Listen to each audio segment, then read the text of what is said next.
All right, on that topic there, ladies, we just got a question right in from Stacy. I'm just going to interrupt while we're still speaking about this.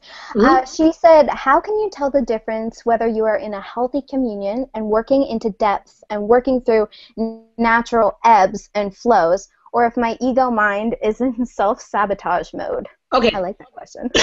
So, right off the top, everything you bought about ego mind, would an infinite being have an ego mind and a non-ego mind?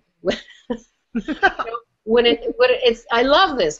Thank you so much, Stacy, because that's really living in the context and incarceration of this reality, right? When I use the word incarceration, it's everywhere you put yourself in prison by asking, is that my ego mind? Is that my id? Is that my whatever that is? That's why we ask the question, really, who does that belong to? Like, who did you buy all of that stuff from that says you have this kind of a mind and that kind of a mind? You know, in Access, I love it, Gary Douglas, founder of Access Conscious, says the mind is a great thing to waste. Please waste it. Because when you're thinking, you're stinking, right? And we do that. We go into invention in order to come to a conclusion. So how many of us are inventing what part of this is me, what part of this isn't me, what part of this is good, what part of this isn't good, in order to come to a conclusion that we have a relationship that works or doesn't work. What I'd like to present you with is something totally different. So what if you just ask, is being with this person a contribution to what I'd like to create in the world? And what is it that you'd like to create in the world? What is it that you create with? Do you create with joy? Do you create with perceiving what's possible? Do you create with possibilities? So if you're with someone who actually creates with possibilities, creates in a nurturing way, creates in a nourishing way, would that add to your life and living? Yeah. Maybe it would, maybe it wouldn't. Only you know that. And I love the way you said ebbs and flows, because certainly awareness is not always comfortable. For myself, just the last week, I've been going through a huge awareness of everywhere I've been inventing that actually invents a conclusion.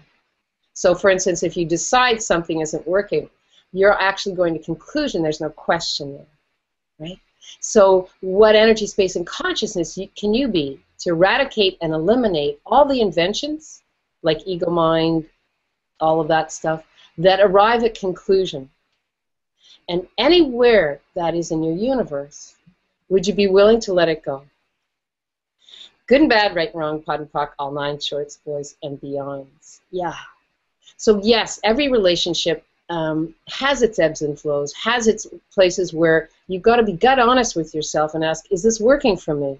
What is this? What's going on? What is this? What can I do with it? Can I change it? How can I change it? Notice I'm not asking who's responsible for this. Notice I'm not asking, is this my ego mind asking this question? It's more like there's a gentleness there and a willingness to be gut honest with yourself and ask, what is this? What can I do with it? Can I change this? Because often in relationship, we look to change someone else, right? Well, is there an expectation there? Is there a conclusion there? Rather than, does this work for me? What part of this works for me? What part of this doesn't work for me?